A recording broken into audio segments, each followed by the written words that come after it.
All right, guys, we are live. All right, guys, I don't know if we're a little bit late, but we had some technical issues on my end. I guess it was overloaded with all this star power up here that it was draining all my internet here. I was down to nothing, so I had to go in and pay for an extra internet connection for all these stars up here, guys. But I appreciate everybody joining me.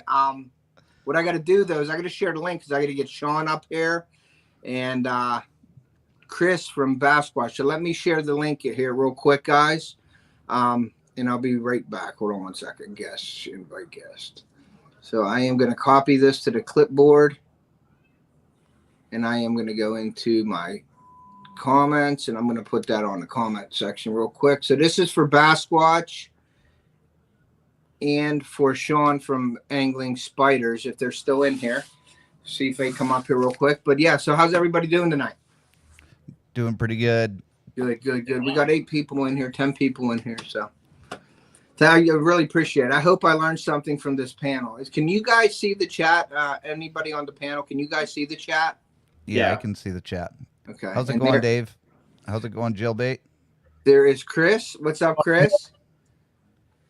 Sean, hopefully he gets on, but he don't know. He's in like an area where he might get it, might not get it. But I appreciate each and everybody. Oh. Uh-oh. Oh, no. Well, we got Ted's frozen. I was wondering. He just stopped talking. I thought it was everybody. Everybody freeze when he comes back.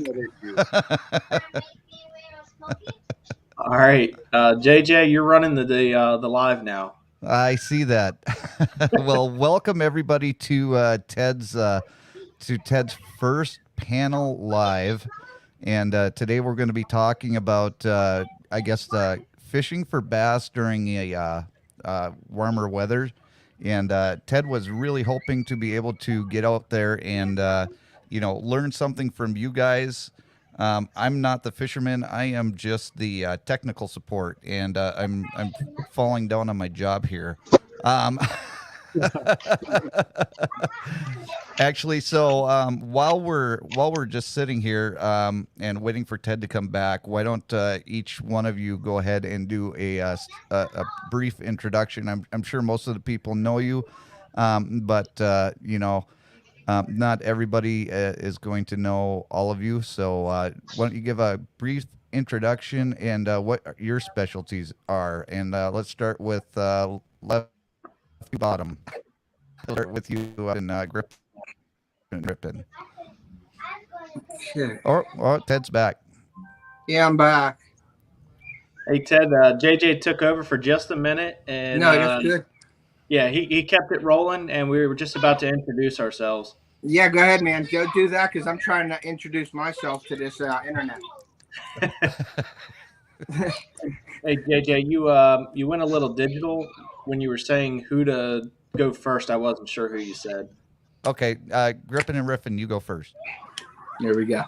Okay, my name is Trey. I'm located in Delaware on the East Coast.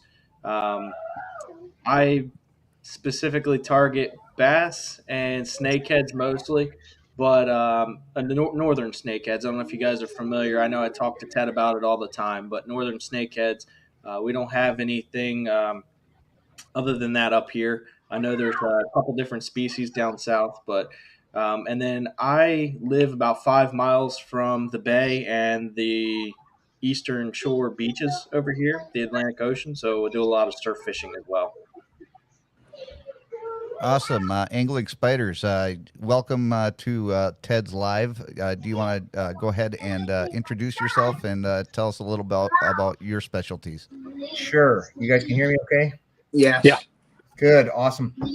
Yeah. Thanks, everybody. I'm Sean, and I'm from Angling Spiders. I'm in Alberta, Canada. I am the guy who's not going to contribute much to this conversation. We don't have bass in Alberta. There's none.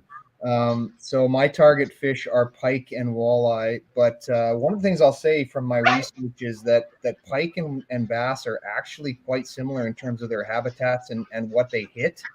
So So when we're talking summer pike fishing, it's almost the same as summer bass fishing. So I guess I can provide that perspective. Awesome. Basquatch, you want to go next? Yeah. So my name's Chris. I'm originally from Colorado. About a year ago, I moved over to Tennessee. I don't really have a specialty target species, I guess. I kind of just whatever I feel like fishing for that day. My goal is to catch as many different species as I can. So I fly fish a whole lot. So I think that's where it's a little different than most people who are bass fishing. But I mean, I still love conventional fishing and learning as much as I can. So it's still kind of an adventure learning Tennessee waters, but it's a ton of fun. Awesome. Daniel from Living in MN. Yeah. Daniel from Living MN. Why don't you go ahead and do your introduction? Yeah. So I'm Daniel from Living MN Outdoors. I would say the species we target the most is probably walleye, but we target all different species for the most part. But our specialty, I would say, is probably more along the lines of ice fishing. Cool. And, you all know me. And everybody knows Ted, and you all that know that I am not the fisherman. I am just here for the comic relief. So Ted, you go ahead and take it away. Sorry for stealing your show, bud. No, man. Thanks for picking up the slack there. I was having a little bit of internet issues there. Like I said, there was too much star power in one spot here. So my internet, I had to upgrade the internet here to get all you guys on one panel here. So, but yeah. So tonight, basically, I wanted to do an announcement first before we start while all you guys are up here. JJ and I are working on something really, really cool. We're going to be trying to do live duck races, okay? Not live ducks, but live races with rubber ducks. And we're going to try to do a sort of like a buy-in type deal where you buy your duck and then you're numbered, and then we're going to have live ducks actually on. But there's going to be some prizes per brackets. But then everybody that enters these races is going to be entered to race in the final grand prize. And the grand prize is going to be the DJI microphones. We're going to buy the DJI microphones, the wireless microphones. And everybody that buys a duck and is entered in a race in a bracket, we're going to do different brackets. And then everybody who entered is actually going to be entered on a spin wheel. And we're going to just pick numbers out, and they're going to be entered into the grand prize. And the grand prize, whoever's duck wins the race, is going to get a DJI microphone, the wireless mics, and we're going to pick them up off of JJ Drones, and we're going to send them out to the winner of the duck races. I thought that'd be just kind of a different spin on things, kind of cool, kind of fun, interactive. Everybody buys a duck, and then you get a number, and that's your duck for the bracket you're winning. Now, we do need at least 25 ducks to be bought in this. We're going to have probably, I think it's going to be about $15 per duck. You can buy multiple ducks if you want to. You are going to be placed in a bracket, and then in that bracket, the winner will move. The winners will get the prizes for that bracket. But then everybody who's entered is going to go into the grand prize to get their name picked to try to win the DJI mics. I think that's pretty cool. No, you're not dealing with any sort of microphone. You're dealing with the DJI microphones, and you're talking about the number one microphone that is out there right now for live streaming. Well, not for live stream, but for doing content on YouTube. I introduced Ted into the DJI microphone, and he's become a believer. Sunfish King, he's now using it for his live streams, and I've got a couple other people that are content creators that are getting the DJI microphones. Yeah. I mean, these things are a game changer for your channels. Believe that, okay? Yes. Because they're versatile. They work with GoPros. They work with your cell phones. Just absolutely great equipment. So to put in $15 and to be able to get a microphone system that not only is going to change your channel, it's going to change your content. It's going to open you up to a whole bunch of new possibilities. So I think that it's great that Ted called me up this morning, and he was like, I really want to do this duck race thing, and how can we make this happen? I was like, Ted, let's do this. And so if Cheers, you're Robert. interested, email Ted, email me. We're going to see how many people are going to be interested in doing this. If we can get at least, what do you say, Ted, 25 people? We at least need 25 to make it happen with the DJI mic, you know, to get enough raised up so we can purchase that and get it out to the person who wins, basically. Now, if we get more, that's great, because then prizes and brackets could get better and things like that also. So, yeah, because we're going to be doing, you know, originally we're thinking we're going to do like little prize, like Ted's going to do some baits for somebody, or we're going to do like dollar store stuff, you know, for the brackets, the lower brackets. But after that, you know, if we get more than 25 people, we're going to start upping what the prizes are in the lower brackets. Yeah, we're definitely going to do that. I see Rocco commented on John. Yeah, fix that hair. Yeah. I did have somebody up on panel. It was Fisherman Joe. Fisherman Joe, I'm not taking anybody else on panel because we're doing a topic-based thing here, and I invited these guys up, so I'm sorry, but we're not taking anybody on panel. We're just going to be doing these, touching on these topics that I have for tonight. Theo. Stop. Is that Cece just asked me to raise my volume, so hopefully that I just raised my volume, so hopefully that helps. Okay, and Daniel from Living MN said he was having trouble hearing us also, so hopefully that gets remedied real quick. But my son is watering his sunflower, and he's coming in and using the watering device on my refrigerator. So if you hear something crazy in the background, that's what I is. I'm sorry I can't mute everybody in my family out tonight, but we just have to deal with what we got to deal with. But that was my announcement. Like I said, we just want to see who's interested in it. I think it'll be cool. Now you can do this on, I've seen it going on the computer where you do it digitally and you put that up on the computer and go, but I just thought it'd be really cool. And let me give credit where credit is due. Gary from Jailbait and Tackle Outdoors sent me the rubber ducks to do this. He sort of put the idea in my head and gave it sort of to Carly to do something with it. And Carly came up with, let's do the duck races thing. So I want to say that's from Gary from Jailbait and Tackle Outdoors. And my daughter's going to be involved in that also. And I just want to make it happen. I think it'd be fun. So it came from Gary from Jailbait. So you guys know, I don't want to take the credit and say, yeah, it was my idea, because Gary had a lot to do with that also.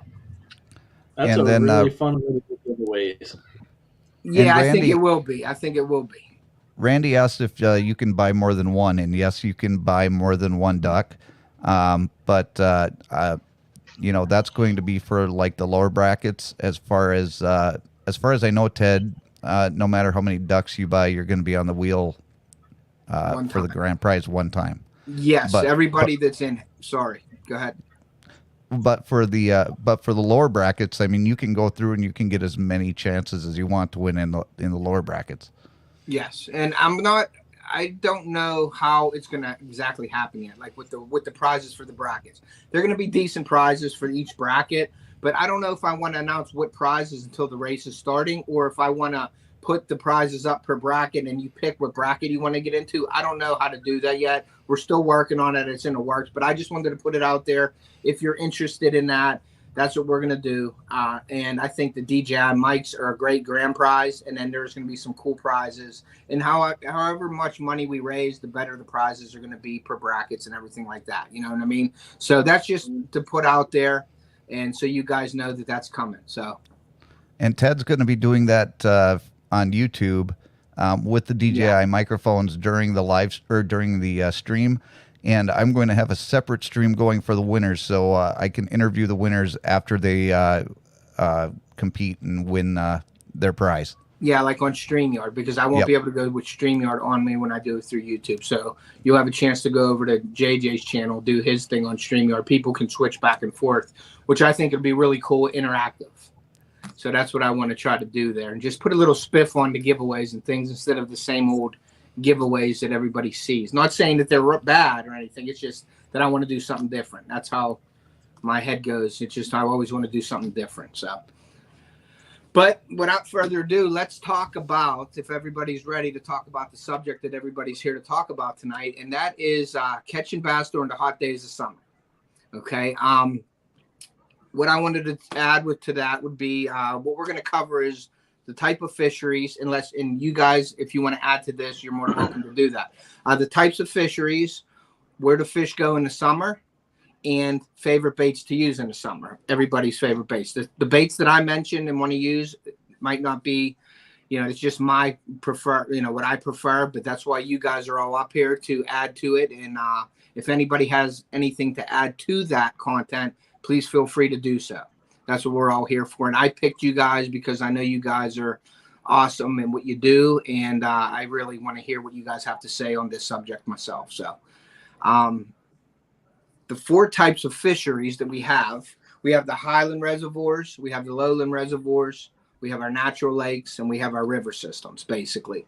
That's the 4 pretty much what we all fish, I believe, unless somebody else fishes a pond or something like that. But yeah, the types of fisheries. Does anybody have anything to say, or anybody would like to say anything about the types of fisheries or add to that in any way? Yeah, we don't have big lakes around here in Delaware. So Delaware, I would say our biggest body of water might be 100, 150 acres. It's not going to be huge. Our deepest ponds are 10 foot or below. So they're not really deep. We do have a very big river system here, though. It can get 20 foot in the middle. That's as deep as that gets. And so everything we do is going to be shallow water here. And I mean, I don't really know a whole lot about the big lakes unless I travel. And I've been to South Carolina and North Carolina a few times, and they do get pretty deep over there. So I've got a little bit to contribute with that, but I'm going to be your shallow water guy. Okay. What river system are you talking about down your way, Trey, if you don't mind me asking? We have the Nanacoke River system that runs off the Chesapeake Bay, and it's pretty big. It's a substantial river system. It runs all the way from Maryland all the way across, or almost all the way across Delaware. Okay, cool. I fished when I was down there. I fished that Indian River, I guess it's called, down there. We went up there to do some fishing, and I fished the Indian River. But I'm not, like I said, I'm not really a saltwater guy too much, or really know too much about your area down there. We just go for family vacations, and I'll hit some of the hot spots, basically tourist spots, to just do some basic fishing down there. So the Indian River is going to be another big one, but that's going to be more towards your saltwater. The Nanacoke River is so long that it leads away from the Chesapeake Bay, which is also really, really big. I don't know if you guys have ever been across the Chesapeake Bay Bridge, traveling up to New York or Pennsylvania or anywhere, but that runs all the way inland so far that it's nearly fresh water when it gets to the end of it. And so the bass are just loaded in there. So where you fish one of our saltwater rivers, or it's more of a heavily high salinity from the brackish water, but the Nanacoke is definitely going to be more fresh water when you get over to where we're fishing at. Okay, cool.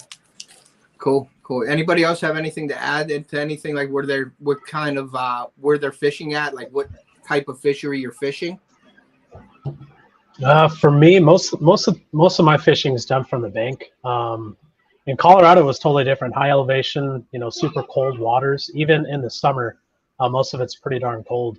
So I was fishing a lot of rivers out there, but moving here, it's I'm just trying to get out as often as I can, kind of just figure out the waters a little bit more. But the structures I'm fishing are pretty much the same no matter where I'm going. Okay. And there's a huge variety of the water here too. There's some that are like gin clear. There's some very brackish water here. There are some creeks, which are fantastic, but not quite what I'm used to in Colorado. I was always fishing rivers and ponds, occasionally lakes, but here it's quite a learning experience. But structures are all the same. Just a matter of where those structures are at. Cool. Anybody else? Sean? Yeah, I mean, here, Ted, we're fishing reservoirs, shallow water reservoirs out of the kayak. It's warm water. We're talking midsummer, so now we're getting into those warm temperatures. Fish are trying to find shade. They're trying to find deeper water if there is any. We have some deeper water reservoirs, but that's not where we're fishing anyway. In the kayaks, we're typically in anywhere from 6 to 10 feet of water. Okay. And I agree. It's all about structure at that time of year. You are not going to find those fish in anything that's open. So, Yeah. you know, it's really warm water. If we get some hot days around, well, I guess, here I would be saying 38 degrees, but for you guys, that's, getting close to 100 degrees Fahrenheit. Mhm. That water's warming up really quick. So you're going to be pushing those fish, and you're going to have to really entice them to come out of the weeds because they don't want to move. Yeah. Now, Sandy on that, she just put up a question. Do you deploy different tactics for fishing the ponds to the river systems? And I'm going to say, and I'll give you guys a chance to answer that. River systems and ponds are just totally different things you're dealing with. When you're dealing with river systems, sometimes you're dealing with like the tidal systems and a lot of water fluctuation in a river. So I have seen, just with my experience, when I'm fishing a river system, it's not as critical. Bass are going to be deep in a river and they're going to be shallow in a river. Now, when I say deep in a river, I mean 15, 20 feet. That isn't too deep, but it is deep in river systems. Or you can go up in the grassy flats of a river because the water's always moving in there and things are always changing in a river system. So the tactics for a pond as opposed to a river are totally different. But the fishing in the river system, you're going to find them deep and shallow. That's just my experience. What do you guys think about that? Yeah. So as far as our river goes, we were talking about the tides, and I've been out and decided to go out and didn't look at the tide charts for the day. Uh-oh. He froze up a little bit there. Well, I'll take over until his hunt phrases. But for me in rivers, I focus on bends. There's still somewhat structure in river systems, but you read the current, you read what the top of the water is telling you, and always fish the bends. What's he doing? What's up, buddy? That'll tell you a lot, a huge story, just what the surface of the water is doing. So I always focus on those bends. I study a lot more when I'm at a river compared to a pond, because a pond isn't changing quite as dramatically as a river. Rivers can change multiple times in a single day. So it's just knowing how to read the surface of the water and knowing what your key points are in a river system. Cool. All right, John. Good night, buddy. Thank you for coming in. I'm just trying to address the chat in between you guys. I don't mean to block you guys or anything, but Trey, you're next on that. Sorry about that. No, it's fine. I was just saying that basically I went out without looking at the tidal chart one time, which was a huge mistake. Okay. We got out there, we were targeting bass and snakeheads, and when we got there, there was no water. Up against the bank, and we have a lot of pads, so we have no grassy flats like you were talking about. Mm-hmm. It's all going to be pads, or it's going to be laydowns and structure underneath the water that they're hiding under, right up against the bank where there's been fallen trees, which is it's all covered tree lines all around the river. So we get out there, there's nothing to throw at. So we're trying to target these fish, and we go out in the middle, and you're dealing with a 3, 4, 5 mile per hour current too. Cool. So it definitely changes everything. And just as Basquatch was saying, one of the biggest things I find is when you're looking at the bends is just finding that calm water against the top, because the fish don't like to sit in the current and fight it the whole time. So they're going to hide under the structure at those calm spots. And that's exactly what I do as well. Cool. Sean, you have to add anything to that? Yeah, I think it's similar here. I mean, I think maybe one difference with the rivers, and I don't river fish that much, but I did start a little bit last year. And here, it's not just the bend, but it's if you've got a little bit of a hole in that bend. So what they'll do here is they'll get into that hole that's at the corner of a creek, and they'll sit underneath the current. And they'll dart up into the current to grab the bait fish, but they'll go right back down into that hole. So if you can find a hole in a river that's usually, maybe 10, 12 feet deep, if you can find something up to 18 feet, there'll be fish holding at the bottom of it every single time.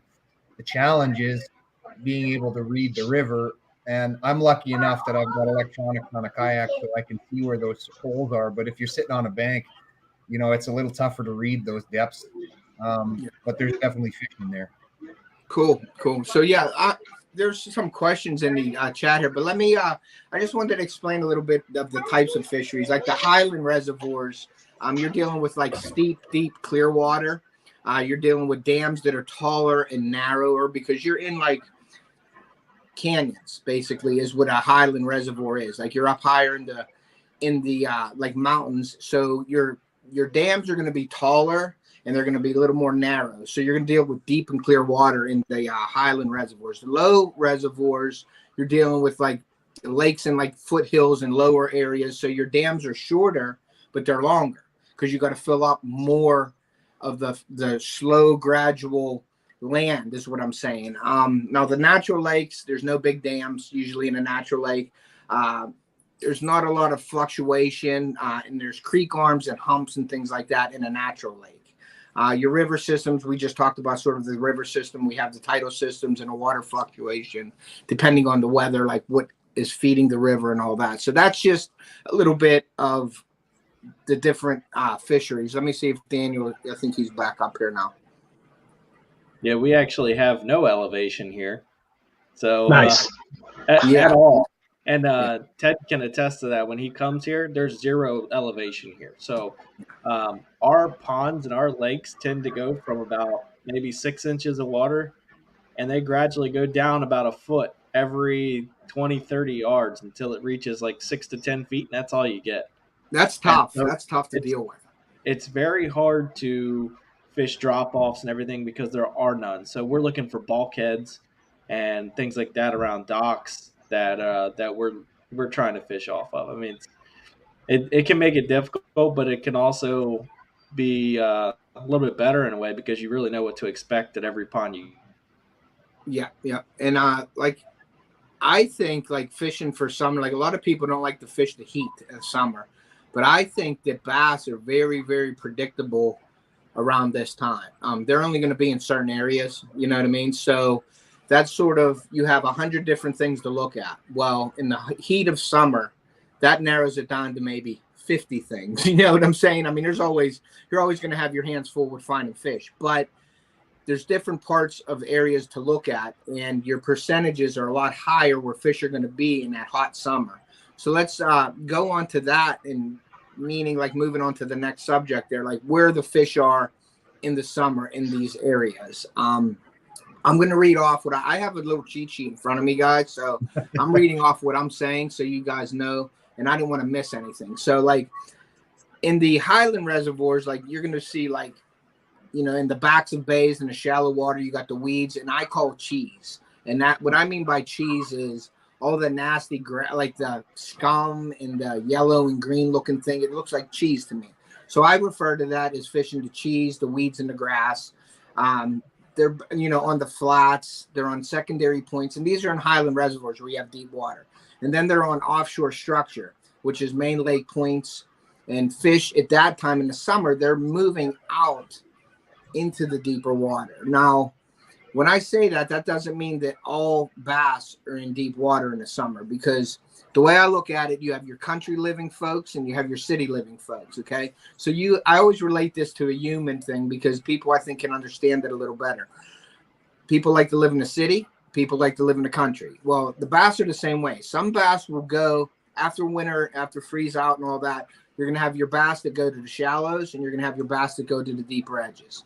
So you can find bass in both areas. It's just on how you like to fish. If you like to fish shallow, frog fishing, things like that, you want wacky style throwing docks, jig fishing, stuff like that, you can go shallow. But if you like that deep fishing with your drop shots, your jigs, your swim baits and things like that, you can move out deep, or just prefer on your style of fishing. You know, you can find bass in either spots, but the way I look at it is it's country living and city living. You have, you know, bass go both ways. It ain't like you're just going to find bass in deep water because it's hot out. A lot of people think that all the bass are going to move deep in the summer, and that's not true. And my last video, as you could see with the frogs, I mean, it's 95, 98 degrees, and I'm catching fish in 3 foot, 4 foot of water, as opposed to 15, 20 foot like everybody thinks that they can go to.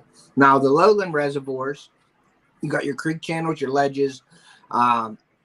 Your creek channels are, you want to fish your creek channels. It's a little deeper, maybe a little cooler water. You still have your grass and your weeds in those lowland reservoirs.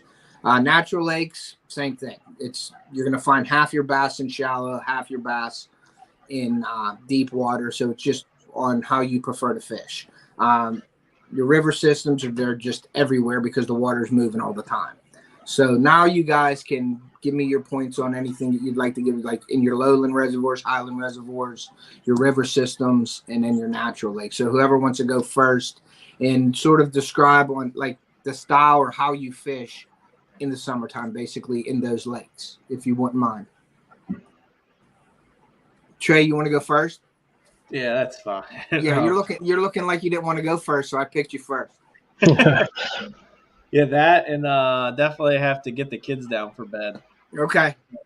So, Yeah. all right. So let's. You can scoot after this. You can scoot after this if you need to. No. Let's talk about one of the biggest lakes we have. It's up in Dover. It's something that I fish with Dave from Orange 22 Fishing a lot. I don't know if you guys have checked him out. Yeah. So that lake has so much structure, and it's all different structure. We've got bridges, a ton of pads, and you got riprap, and then you've got laydowns. And there, like I said, there's very little grass in some of the bodies of water we have here, but then you go to some of our just ponds, and it's all scum. I don't know. We don't have much just actual clean grass in our bodies of water where we can throw a drop shot and drop it down in there. Okay. It's either scum or you're looking for laydowns and structure and stumps and things like that. So what I've found during the dead of summer, like right now when it's really hot, get out there bright and early in the morning or late in the evening, and first thing I'm going to do is go to some docks or any bridges. If you have a bridge, just go there and throw around the corners of the bridge. And I like to go subsurface first and work my way up. And go moving bait first and then go something slow. Okay. Are you guys still with me? Yep. Yeah. Yep. It's scattering a little bit with Trey's freezing up. He froze again. Yeah. Okay, Sean, you want to take over and explain how you would fish that or fish? Yeah, I mean, like I said before, we're fishing reservoirs, typically pretty shallow reservoirs. At this time of year, we get a lot of weed, a lot of it. We got and all kinds. So we get what we call cabbage up here, which is pretty thick weed lines. We got grass and we got cattails. When I'm out right now, I'm going to be trying to find a bed of cabbage that's probably a foot under the water, so it hasn't quite reached the top yet. Maybe a foot to 2 feet under the water. So I'm typically fishing in 6 to 10 feet of water, and the weed line's going to be 2 to 3 feet deep. Okay. And I'm going to start pushing anything right above that weed line. So I'm just trying to pull the fish out of the weeds. If that's slow and it's not working, then what I'm going to do is start working breaks. So I'll try to find a break where it starts to drop off from 6 to 10 feet and where the weed line actually starts to break off, and I'll fish the edge of the weed line. And so that's the second thing I'll do is be pushing right along the edge of a weed line or the edge of some grass, and I'll be trying to pull them out. In that case, I got to fish deeper because I'm trying to pull them right out. So I'm probably down in 6 to 8 feet, and I'll work there and I'll just keep working that. We don't have, unlike a lot of your lakes, we don't have a lot of structure like downed logs. I'm right in the middle of the prairies. Okay. So we don't have trees falling in the water, so that's not going to create any structure for me. So I got to rely almost entirely on weed lines. Okay, cool. Well, that's good to know. That's interesting because, like, there's a ton of blowdown in my lake, and there's trees, and a great example was 2 years ago. A big oak tree fell down in the water, and the leaves were still on it. And I caught a 5.5 pound largemouth on it like a week after it fell in the water. And then we were catching fish off of that all year with the leaves on it because an oak tree holds their leaves longer. Well, this year on that tree line, on that fallen tree, there's hardly anything in there because all the leaves are gone and it's just a bare tree in there.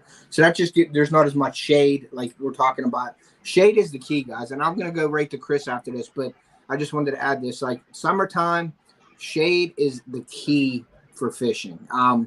If you don't learn anything about anything today, please take this. Go to where the shade is on those hot days. Find a shade break where you got the sun with an overhanging tree in the wall, like it's shading the bank. Fish that shade. But that would help a lot, you know, but shade is the key around this time of year. And go ahead, Chris, you want to add to anything about that real quick? Yeah, just to jump right off of that too, the shade, a lot of people don't realize how dramatic the shade can really change the temperature of the water.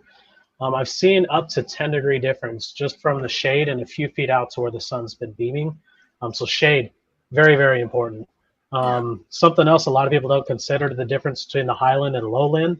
Highland reservoirs, they tend to take a lot longer to heat up and a lot longer to cool down. And coming from a higher elevation area, you know, I was fishing back in Colorado. There's some of those lakes that are like 11,000 feet in elevation. Yeah. So those are the spots we'd go to in the heat of the summer, because typically that water was a lot cooler. But here it's a lot lower elevation, so it's shade and structure. Yep. Shade and structure. Yeah. And throw as deep in that shade as you can when you're going under laydowns, as far as you can. Yeah, exactly. There's a lot more oxygen in the deeper water, cooler water. If you're throwing in a coverage. Yep. Daniel just said that in the chat. It's funny you said that. Yeah. Well, it's kind of similar to rivers. Fish are sitting lower because there's more oxygen. That's also why fish are in ripples, is just oxygen. Fish need it too. So you got to kind of figure out where the oxygen's at, the deeper water. If there's a lot of plants in the water, vegetation, there's going to be a lot of oxygen there too. So fish they're a lot like people, you know. In the summer, they get lethargic too. Have you ever seen like somebody jogging in the summer? They're typically jogging a lot slower than they are in the winter. So, well, I'm usually the one sitting on the porch with an iced tea or something, watching the jogger, so I can relate to that definitely. Yeah, I don't jog myself, so I got 2 kids that keep me running, so I'm good to go. But I did have Gilbait asked if he could ask a question for the viewers, so I'm going to let him. Go ahead, Gary. You can ask the question in the chat. JJ's back, and thank you, JJ, for addressing the chat. I'm sort of like listening to the guys, and I appreciate you addressing the chat. That's awesome. I do have a quick question for you guys. Have you noticed that, and I don't know what your elevation looks like along your banks, but these smaller fish seem to sit right up against the banks. You catch a lot more, but you're not going to catch the big ones quite as often. So the bigger fish are usually in that deeper water, or if there is a deep hole like Angling Spiders was talking about earlier, that's where you seem to catch the bigger fish. Yeah, I don't know why the smaller fish hug the banks. Like if you want a feel-good day and you want to go hug the banks and throw a Rebel Poplar and hit them banks and throw in 1 foot to 6 inches of water, and you're going to catch them 10 inch to 12 inch bass all day. But if you want to put some meat in the boat, then you're going to have to hit those deeper holes, like you said. I agree with that, definitely. Now, docks, I don't know that it holds true to the docks quite as much. I feel like you get 1 or 2 big fish that just hang out. They like claim that dock as their own, and then the little fish don't hang out with them. Well, I would say, going back to relating to the humans again, if you got the money and you got the big house, right? Well, it's dominance. You know what I'm saying? Like the bigger fish get the best spots on the lake. You can go and you see that log sitting out there. And that little fish ain't going to sit in that log. If that big fish wants that log, that big fish will be on that log. Now, if you pull that big fish out of there, I believe the next fish coming in there could be smaller, but go fish that log the next day. I guarantee you catch another chunk out of there because the bigger fish find the best spots. And like I said, the people with the most money are the dominant. They're going to find the best spots and the best houses, and that's exactly how you relate it to the fish. The fish will find the bigger fish are in the best spots. So when you have that dock, that's a perfect dock. The biggest fish in that area is going to probably be under that. If you take that fish out of there, another fish is going to move in just as big or almost as big as that fish. So I believe that 100% that the bigger fish get the best spots. Or that isolated structure on stump fields. Seems like there's a big fish on every stump. You know what I mean? Yeah. And finding different just if you have a stump field and you see like pads that are against the stump, that's like, but no other stump has pads against it, that fish is going to be on that different structure. You know what I mean? Like if I'm fishing the cheese and there's a log sticking out of that, I'm throwing that frog over that, across that log before I'm thrown into the open cheese is what I'm saying. I'm going to hit all that different structure first to try to get that big bite. But I mean, you're going to catch fish out there, but your percentages are a lot higher to find that different structure and everything. That's something different in where you're fishing at. And that's what I always key on, is that different structure. Yeah, that's kind of a tactic we use fly fishing too. Knowing that the smaller bank are typically hugging the bank, when I'm fly fishing, I'll throw like a minnow fly that's the size of these smaller fish, and I'll cast it far beyond where those small fish are, but I'll strip that minnow directly into where the smaller fish are at, and I'll pull those larger bass right out of their structure because it's an ambush point. It's perfect for bass who are at least close enough to see those fish. When they get hungry, they will come out and eat. So I'll cast pretty well beyond where I know the bass are at, but I'll strip to where the smaller fish are going. It's a really good way to pull those guys out of there. And it's the same deal with the round structure too. You know, pass well beyond that structure and entice that fish. You know, so it's they call it matching the hatch. You know, throw something that's the same size of those small fish, and that works out pretty well for me.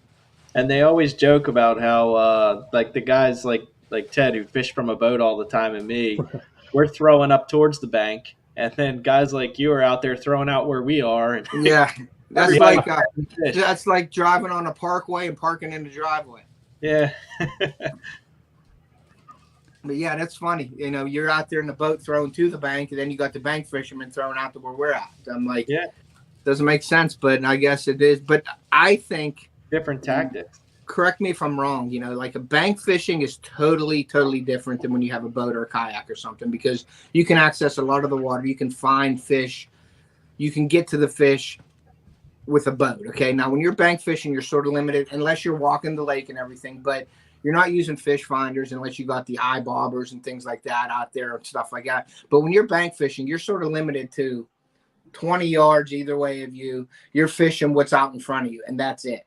In a boat, you can fish that. If there's not a fish there, then guess what? You can just head on to the other side of the lake and try to find something different. A bank fisherman doesn't have that luxury, so it's really tough bank fishing as opposed to boat fishing. When I was bank fishing, I would catch fish, but I wouldn't catch as many or as, I don't want to say bigger because people catch big fish and people are great bank fishermen. I don't want to take that away from a bank fisherman, but you up your percentages on your fish catches when you're in a boat or kayak as opposed to being on a bank. And that's just my opinion. And now I do want to ask you, Ted, like where I'm from, like I said, all these banks are tree lined, so you can't walk them. About 100 yards of clear bank, and that's it. So where Sasquatch is, I didn't hear where you're from, but you might have bodies of water that you can walk the entire bank, because I see guys that are down south, they've got these big lakes and ponds, and they can walk the entire perimeter of those bodies of water, and they fish the whole thing because they're casting out to the middle, and they're casting at their 45 and along the banks, and they can pretty much fish the whole thing. But where we're at, I get like 100 yards of shoreline to fish, and that's it. Yeah, I agree. And then you got the kayak going for you too there, where you can get into places where I can't get into with the boat also. So you have that. There's differences in like bank fishing with a bass boat as opposed to a kayak. It's all different styles, and Sean can attest to that too. I see Sean out a lot of times in that open water for pike, maybe fishing weed lines, but he has the option of getting in there in that 6 inches of water if he wants to catch fish also. You know what I mean? Yeah, no, there's no question, Ted. I mean, I use that bank fishing technique that Bassmouth is talking about all the time, particularly at certain times of the day. So when we get into what we call transition, kind of that late day when the sun's just going down in the transition, I'll go right to bank fishing. So I'll paddle my kayak into a foot of water, and I'm doing exactly what Sasquatch was talking about. I'm casting out into the deeper water, and I'm bringing the lure towards the bank, because that's the time I know the fish are going to go in, and they're going to hit all those smaller fish that are sitting next to the shoreline, because they're going to ambush them with the light the way it is. They can't see them coming. So I'll just take advantage of that, and I'll sit against the shoreline, and you can actually pick up some bigger fish that you wouldn't catch any other time of day because they're coming in to feed on those smaller fish. So yeah, absolutely. I mean, you can use those same techniques that you're talking about, and then I can also transition into the deeper water during other parts of the day when I know the fish are going to be out there in deep stuff. Cool. Hey, Jason, could you please go to Gary from Gilbert? He had a question about shadows and the fishermen. Could you please read that to us and have the guys on the panel answer that? Absolutely. He says, can you discuss the angler's shadow in the water, good or bad, or the angler to cast in reference to the shadow? Okay. I'll go quick. Just my experience. Shadow's a bad thing. You're going to scare fish away in my neck of the woods. If I'm moving my kayak and my shadow's moving over those fish, they're taking off. But that's my experience. Chris? That's for my own shadow, not for shadows cast by other things. But if I'm moving, I'm spooking fish. Okay. Chris? My experience has been kind of on both sides of that fence. I've walked up to the bank carelessly. I know my shadow's being casted out, but I don't think anything of it. And then I'll see sometimes fish will come and swim in that shadow just because of how hot the water's been. Not that makes a huge difference, but fish think it will. But I've also walked up to the bank and spooked off that hog that's just hanging out. So I try not to cast my shadow out there. I know it gets exciting just to make your first cast. So when I'm actually thinking about what I'm doing, I tend to approach really, really low and really slow. And sometimes I'll even cast, I'll stand, 10, 15 feet from the bank before I make my first cast. So I try not to cast a shadow. And sometimes it helps, sometimes it doesn't. Trey? I think it depends on the type of fishing you're doing, because I've had times where we are beating the bank, throwing under the big laydowns. And, that's just where the fish are, and I'm not seeing other fish out away from the bank. And I've literally had the big motor on the boat a couple times when the trolling motor went out, and we're still catching fish trolling around with the big motor. So sometimes I don't think it matters. And then other times, like Angling Spider said, I'll be in these shallow water creeks, and you'll be spooking fish left and right, especially if I get to start doing some more snakehead fishing this year.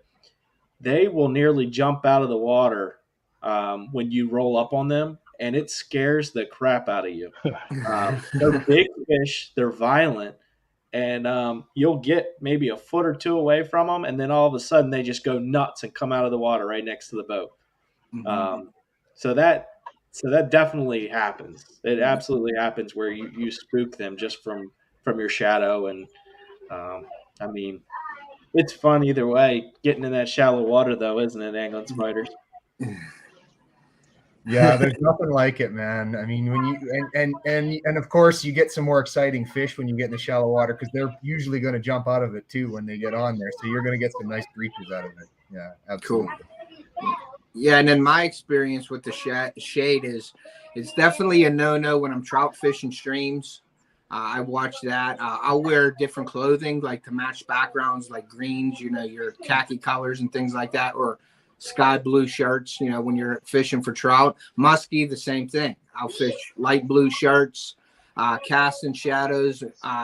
When we're boat positioning for musky, we're always looking at where the sun is.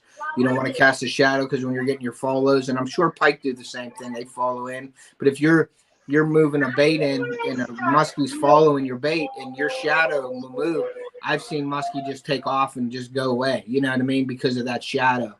Bass fishing, to me, I really haven't had that experience on a boat with bass fishing, like in the sun and everything, because I'm casting a lot further for bass, I would say, than I am for trout or like musky being up close to me. So bass, I really don't. I do worry about boat positioning on bass with wind and everything, but that's a whole nother live and another subject to talk about. But wind is a big thing too. But like my shadow and bass fishing, I'm not as concerned about it as I am with trout fishing or musky fishing. So, but definitely shadow. I've seen it happen. Musky fishing, they'll come in, you move your arm or your rod, and they spook away because of the shadow. So, I definitely agree. Shadow is different. So, do you have pickerel where you're at, Angling Spiders, or is it just pike? No, we just have pike. We don't have musky here either. So you got your two ends of the spectrum. You got your smaller pickerel and you got your muskies on the big end. But yeah, we just have pike here. And we only have pickerel here, so we don't have any pike, and we don't have musky either. Cool. I'm just laughing because I got Living MN saying that pike are dumber than a box of rocks. So I saw that. we'll have an argument about that someday about pike fishing and whether or not anybody can catch a pike, buddy. I'll disagree on that one. I just like to think they're a little more aggressive. We'll just say that. All right, so Flo, thanks for coming in, buddy. I appreciate you. Yeah, that's awesome. But yeah, so now we're gonna go to, I guess, like our favorite baits. What you guys like to use? Shallow, deep. I guess I'll go first if you guys don't mind. I do deep water. I'll use deep crankbaits with bright colors. A swing head football jig. I'll use that a lot in deep water. Swim bait is usually an exposed hook in the deeper water because there's not too many weeds and stuff out there. You can go weedless too. About a 4 or 5 inch bait is what I would use. Shaky head for offshore structure. And a walking bait, believe it or not, in deep water will call the fish up.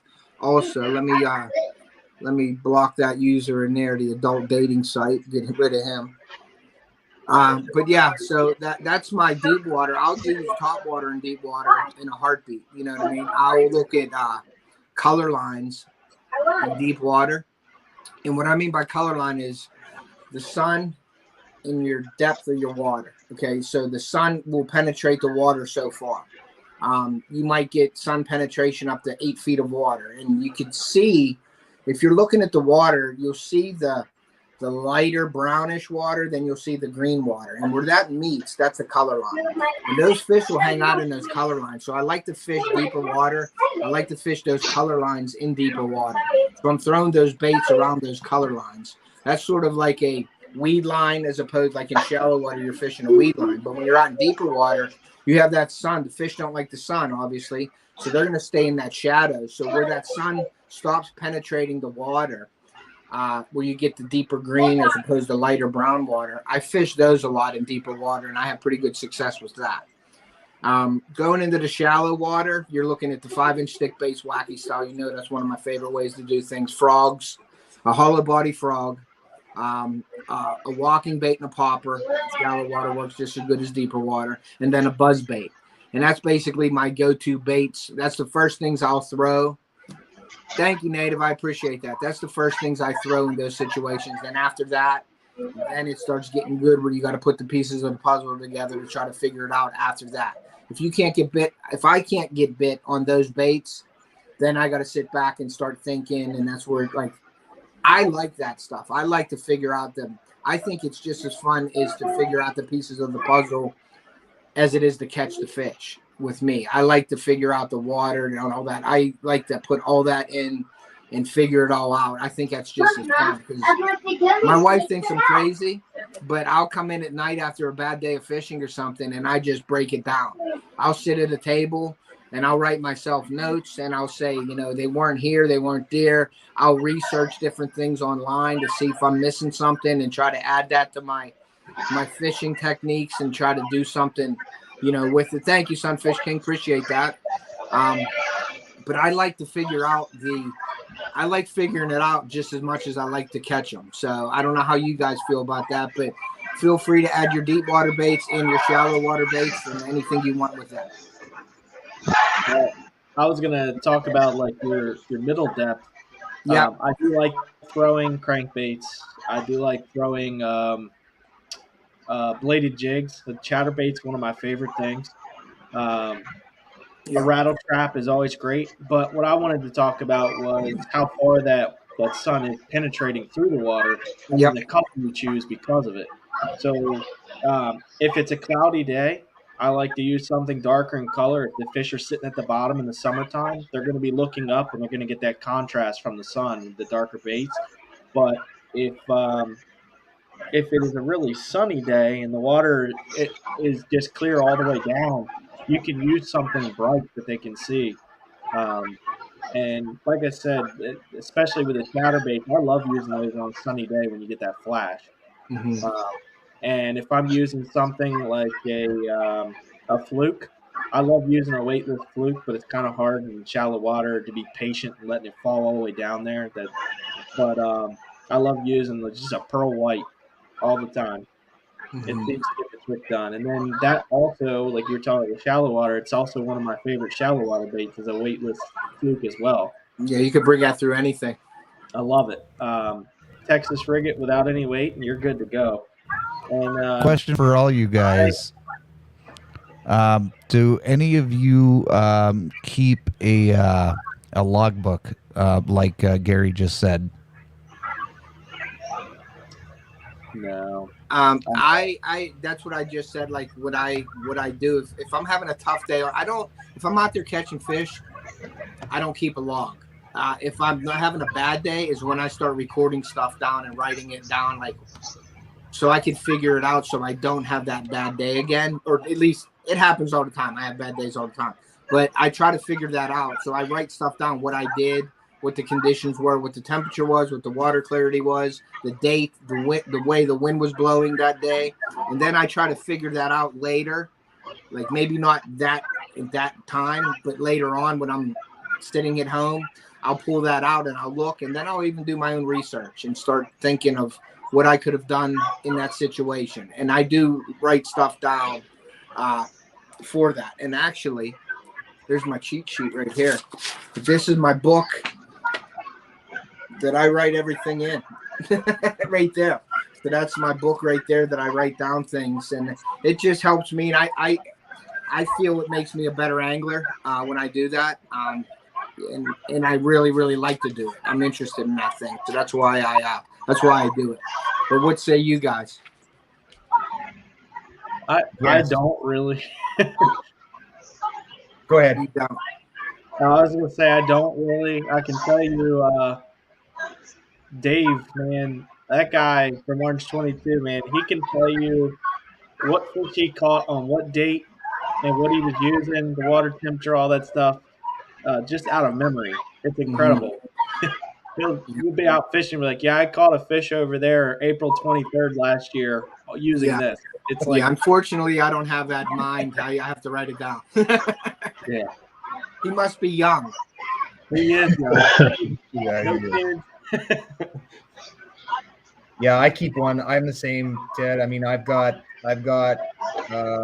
air temperature, kind of weather, wind, water temperature. I have maps. Either I'll log them in FishBrain so that I know exactly where I caught them with my GPS enabled on my FishBrain, or I've got catch maps that I'll mark the fish on.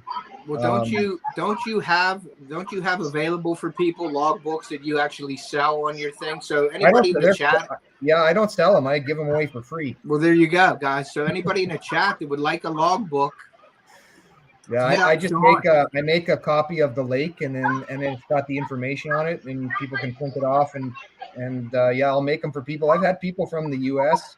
ask me for them. I've had people from Canada ask me for them, and it's a pretty simple page. It's a one-pager, but it's enough if people want to start a logbook that they can use it to record their catches with most of that information on it. So I think it's handy because I'm like you, Ted. I'm not so young anymore, so I gotta go back and look at what was I using last year at this place at this time.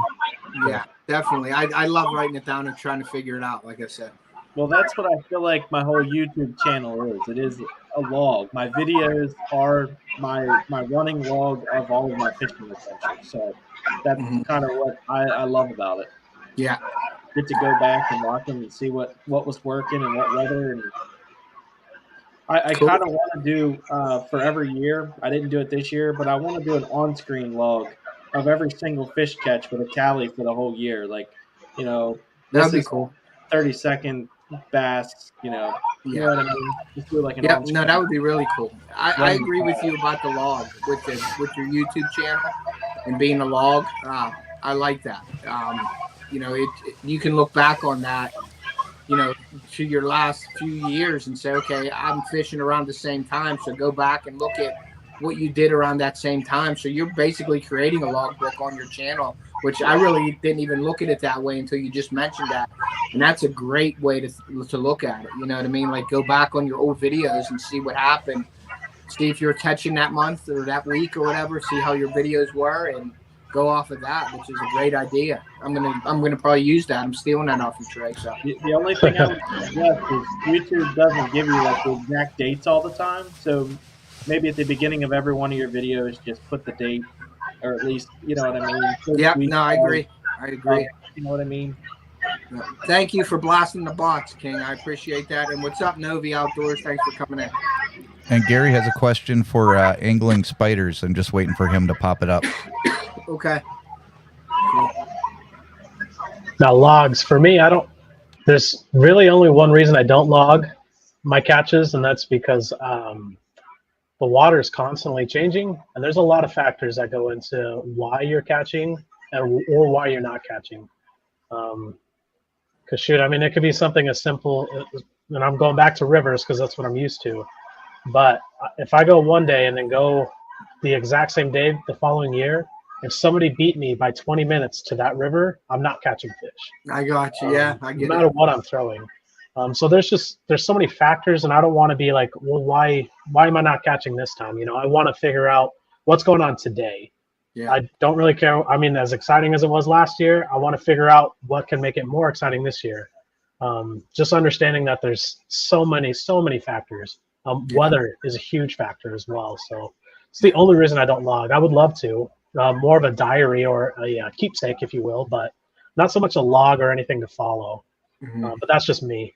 Yeah. Well, rivers are tough, and then I'll get to that. Jason can ask angling spiders that question.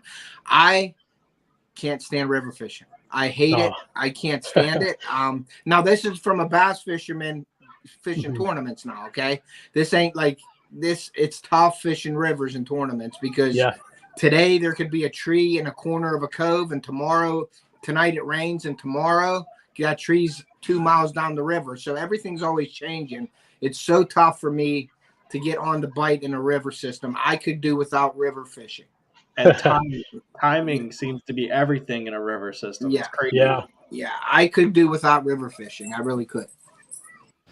I think if I owned a boat, I would definitely log a whole lot more. Yeah. Yeah, and I got a new respect for you, man, because I agree. I mean, I just started river fishing, and I don't have the patience for it because I know I can go, 10 minutes into the lake and catch 10 times more fish than I can in the river. Just ain't that the truth? Yeah. So bad at reading it. Yeah, no, I got all the respect in the world, man. It's tough. Yeah, it is. Well, all I do is river fishing, and I'm horrible at it. So congrats. Well, you catch all them tree pounders. So I'm very good at catching the trees. Yeah, tree pounders. Tree pounders is good. You want to ask a question? So there's for pike or just heavy duty leader that's non-wire. I can tell you right now myself, I use the wire leaders when I'm fishing, period, because I always run into pike no matter what I'm fishing for. So, but I'll send it over to you. Okay. Well, that's a pretty easy question for me to answer. I'm personally always wire leader, but only because it's easier and I don't have to tie it. Literally, it's all out of ease. I can go buy my wire leaders and I can get them attached in no time to my braid with a Palomar knot. It's super easy. If I wasn't using wire, it would be somewhere in the neighborhood of 50 to 80 pound fluoro. It's got to be heavy, and even with 80-pound fluoro, if you get a big enough pike, it's going to nick it, and you're going to have to change it out. And that's why I don't like using them, because you're going to have to change it out, and you're going to be tying all the time. So you'd have to pre-tie your leaders before you went out, so that you had them on swivels ready to go. And it's just the work. It's really, I'm lazy. Mm-hmm. Yeah, if you can get by with just reaching in your box and grabbing a wire leader and putting it on, and even with my experiences, I've made my own wire leaders with the toothy critter material, but they quit making the toothy critter, and I crimp my leaders. And so I've had leaders that I've had on for 2-3 years, and I can reuse the wire leaders because they're coated with a nylon green coating, and they last forever. So if you're if you're lazy and you don't want to spend the money on it, get your wire leaders and just tie your Palomar knot on. That's what I use also, and you're good to go, and you don't have no worries. But fluorocarbon, you still got to check your line, no matter what the poundage is. Now, what's the average size of one of these pikes that you guys are catching? Well, I have a reason for asking this. yeah. So up until recently, I mean, we just started 3 years ago. So when we first started, it was all about volume, to be honest with you. I was just trying to get as many as I could. So I was actually doing shallow water, catching small ones because I wanted as many as I could get. Just in the last year here, we switched over to trying to get bigger ones.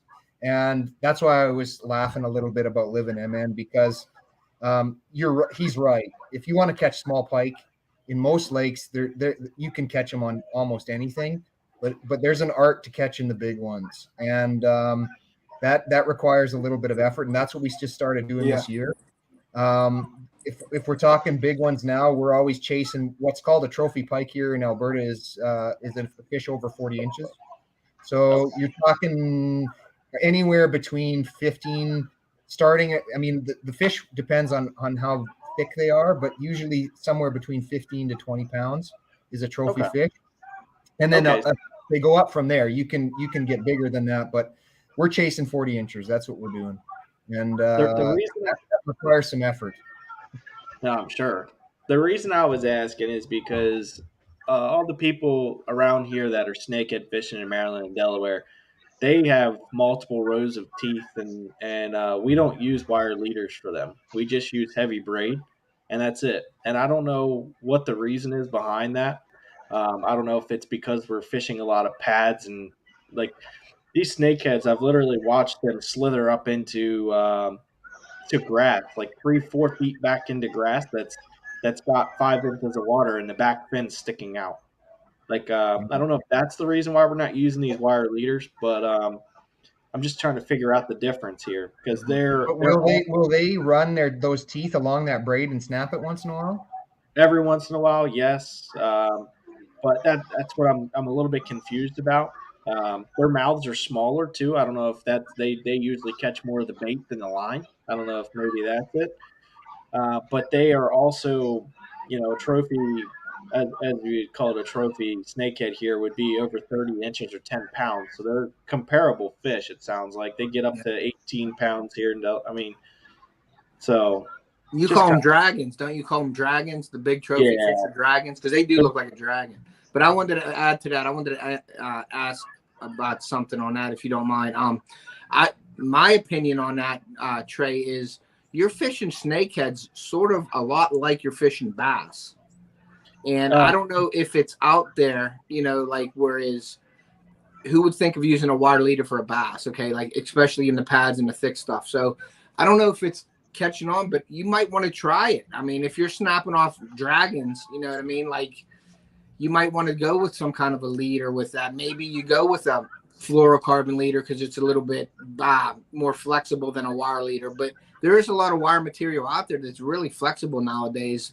It's almost like a fluorocarbon, where I'm a wire guy. I'm not a fluorocarbon leader guy at all. I'm a wire guy myself when I'm fishing for musky and things. But that might be something that you might want to try. Even get a 6-inch wire leader or a 6-inch fluorocarbon leader, 80 pound, 90, 100 pound fluorocarbon leader. I don't know how that's going to affect your baits, but I know it would affect the bass lure. You know what I mean? Like a frog, it's going to pull that frog down a little bit and things like that and catch every weed that you're throwing into. But it's something you might want to do in open water or something. But I don't think you need a 10, 12, 16-inch leader like you do on a pike or a muskie. I think a 6 or an 8-inch leader would be plenty for you with the snakehead, because like you said, their mouth isn't as big.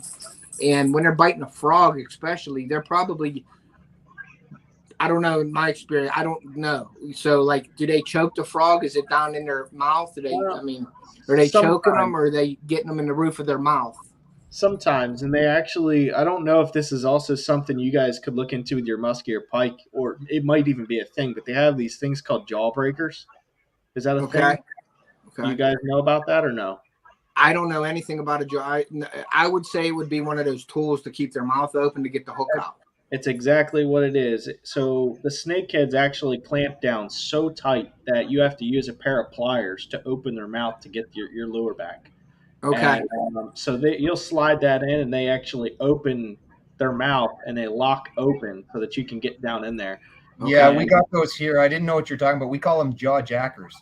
Okay. Do you guys use those for your pike? Okay.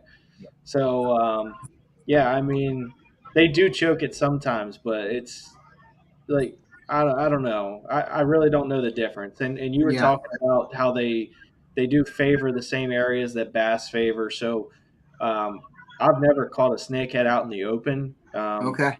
You catch them in the very marshy, grassy, covered in duckweed, mucky stuff. It just they will slither right up in that, and they kind of sink down in it, and their eyes are more on top of their heads, so they kind of ambush from underneath. Okay. Okay. That's why you get those really cool breaches because they're coming up so hard to hit it, and so I don't know why leaders aren't used since you're The throwing. only thing I can think of is because, leaders are more prone to snag on the weeds, right? So you're probably going to actually snag up on weeds more with a wire leader on there than you would without anything on at all. I would think maybe a fluoro leader would be better on a snap swivel or something, but yeah, it's probably related to snagging on the weeds because you guys are fishing so thick into some of that weed all the time. Yeah. That's what I think. All right, guys, I do have to go. All right, Trey. Thank you for having me up here, though. And nice to Thanks, meet man. you. I appreciate you, buddy. I'll let you know when the next one is or whatever, but I really appreciate you coming up here and all the information you shared with us. Thank you, and have a great night, guy. Appreciate it. All right.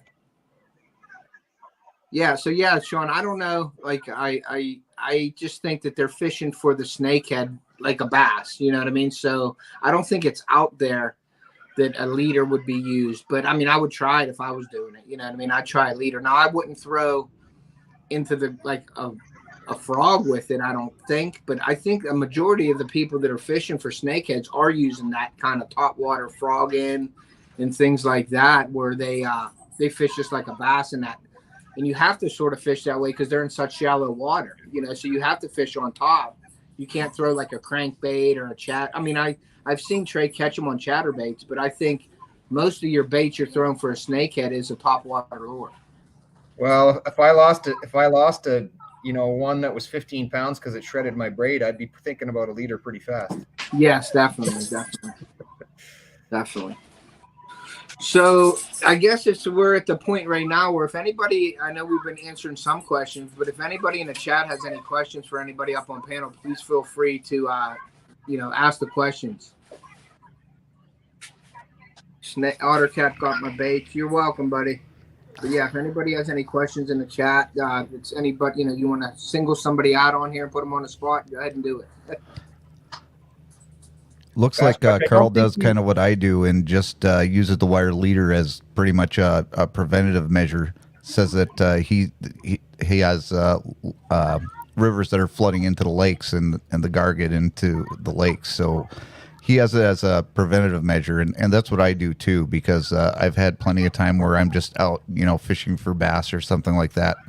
And I'll have the pike come on and snap my line. So I've just done it now as a preventative measure more than anything else. Not because I'm smart, just because I'm lazy. No, that makes sense. Definitely. You never know when you're going to get that big one on, that trophy. So why not have that, especially in like Sean's case, like he's fishing for those pike, and who knows, you get a 48, 50-inch pike on it, you don't want to lose that. You know what I mean? That's a lifetime fish there. So why not do the preventative maintenance and just be safe, Right. Yeah, for fly fishing, we actually have, so mentioning gar reminded me, we do have toothy critter leader. So it's made for, those fish with really, really sharp teeth. But I still put, like when I was fly fishing for gar, I put a 50-pound bite line is what I call it.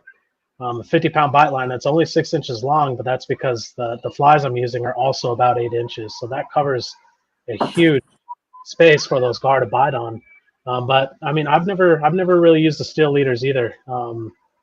But to be fair, most of the pike I've caught were kind of on accident. I got lucky. But if I'm intentionally doing it, I'm getting toothy critter leader and some sort of bite line on there. But I probably would, try out that still leader, because I don't see what the downfall would be to using it. Yeah, exactly. And Living MN has a question too. It says, where are you targeting smallmouth right now? And what's your bait of choice? I don't know if that was to the panel or if that was to somebody in the chat. I couldn't tell. I think that's to you, buddy, because there's no smallmouth here. So, well, I'm targeting smallmouth and anywhere from 8 to 20 foot of water right now. I am in the process of editing a video right now where I had my son out this weekend, and it was 84 degrees the first day. The next day it was 95. So we started deeper and we worked our way in just to try to find them. And we found them in about 12 foot of water. And that's where my son pulled out that 4.5 pound smallmouth. So that was really exciting. That was his PB. He was excited. And the next day he woke me up out of bed to go fishing. So that was pretty cool. And usually I'm waking him up to go fishing. But the next day after he caught that 4.5 pounder, he's standing at my bed saying, "Hey, can we go fishing?" And I'm not saying no to my son who wants to get up at 7 in the morning and go fishing. So we went out, but it was really tough. It was 95 degrees. I had a few blow ups on frogs with largemouth because the smallmouth just weren't biting at that time. But yeah, usually I'm in 8 to 20 foot of water is where I'm searching for smallmouth, and I'll use a Ned rig. I'll use a drop shot. And I'll also go wacky style. If it's warm water, like right now I'm dealing with anywhere from 79 to 83 degree water, which is, I won't even fish for a musky over 78, 79 degrees because I don't want to stress them out too much. But the Ned rig and the drop shot is what I usually target fish in deeper water and when it's warm. And then that wacky style, I'll fish in deep water also. It's just a lot more patience because you're throwing that wacky style out with no weight and you're waiting for it to fall that 20 foot to the bottom, and then you're lifting it up and letting it sink. So you want that slow action in warm water because the fish don't want to chase bait in that warm water. They want that bait to come to them. So you're doing a lot of fan casting and trying to find them. But once you get a smallmouth to hit, usually you'll spark sort of like a feeding frenzy in a smallmouth because they're usually in schools. So once you get one to bite, usually it riles up that school of fish in that area, and you can get a few more bites out of it if you get that first bite. So I've got Bass Squatch Gary from Joe Bait and Tackle says that he has something that he wants to send you, so it'll help him out. So I don't know if you guys have connected with emails or whatever, but certainly get in touch with either myself or Ted, and we can get you in touch with Gary. The other question was from Carl from Chillin, Indiana. He asked, then we also have an Asian carp. Has anyone on the panel ever tried eating one? And then we've got one other question from Carter's Custom Lures. Do y'all think the barometric pressure affects the fish? well, I can start on the carp one. We don't have Asian carp here, but we have Prussian carp. And I think it's kind of a similar version, but a lot smaller. I haven't tried eating it. There's a lot of people here that do eat them, but they've got a lot of bones and they're a pain to clean. And so most of the people here that eat them put them in things like fish stews that they cook for a very long time. I think they eat the whole bloody thing. They eat the bones and all. But I haven't tried it. People say it's good. Yeah, I wouldn't. I don't have any desire to eat a carp myself. But I've heard of people grinding them up and making like fish cakes out of them and things like that. But they are grinding all the bones and all with it because I guess if you do that and you cook them at a certain temperature, the thin bones go away somehow or something. But I don't have no desire to eat them, nor do I know anybody that does. So. Yeah, same. I've had no desire to either, but I read somewhere, and I could be wrong about the exact location, but somewhere near Russia, they eat Asian carp a lot like we eat turkey in the United States. They eat it as like a festive meal. Cool. So I'd imagine it's got to be a little tasty, but I don't want to figure it out. So No, me I'm either. there I've heard the same yeah. thing. Like people say they're really good, but I just don't have the patience to try it yet. Maybe Yeah. if I ground it through the meat grinder or something, I don't know. Just disguise, cover it in salt and pepper, and just throw it Put away some, and eat put something some else. Cajun seasoning in there or something. I don't know. But Exactly. Just cover it up with all the seasoning you can. Hey, Ashley, thanks for coming in. the other one on barometric pressure, I don't know. You know, I would love to hear from the rest of the panel on this one. I mean, you know, people look at those apps that tell you the best time of day to fish or the pressure and all those things. I don't know. For me, time of day and temperature and cloud cover is more important than the pressure, in my opinion. But that's my experience. Okay, let me hit that too. Like the barometric pressure, that's a touchy situation with a lot of people. Now in hunting, I would say barometric pressure makes a big difference with the deer and all that, with the movements and all that. Fish, I'm not too particular about checking I do look at it, but I've had times where they say the barometric pressure, you're not going to catch a fish. And I've been out there and I've had a great day catching fish when the barometric pressure was lowering, rising, whatever. I've had times where I haven't caught fish on when they told me it was the best day in the world to go fishing. And so I've had experiences both ways with it. I don't pay attention too much to the barometric pressure. I'm sort of like Sean. I'll go out if the weather, if it's sunny, cloudy, rainy. If now cold spells are a little different. Temperature, I think, is more to do with it than a barometric pressure. I think the temperature, you get your cold spells, it shuts the fish down if it's warm. Sometimes the cold spells turn the fish on when it's warm. So it's just a matter of basically you know how the people say boots on the ground. Well, you know, boots in the, on the water, your experience, getting out there, fishing at the different times and getting your experience. But barometric pressure to me, I pay very little attention to that part of fishing when I'm fishing. So barometric pressure won't affect me going out. If it says it's the worst time in the world because the barometric pressure is dropping, I'm still out on the lake fishing anyway. So yeah, for me, I don't pay attention to it in the way most people who do pay attention to it. For me, if there's any change, whether it's an increase or a decrease, to me, that's a good time, and it's not because of the pressure. To me, that's telling me something is going on with the water, something is going on with the air. So that's telling me there's a different factor I should look into, which sometimes will it's weird because I don't know if it's the pressure or if it's because something else is going on in the water. It's kind of hard to say unless you're there during the exact time of the change and minimum hour before and an hour after as well. To me, it's just saying something different is going on. And fishing rivers, something different is what changes that bite.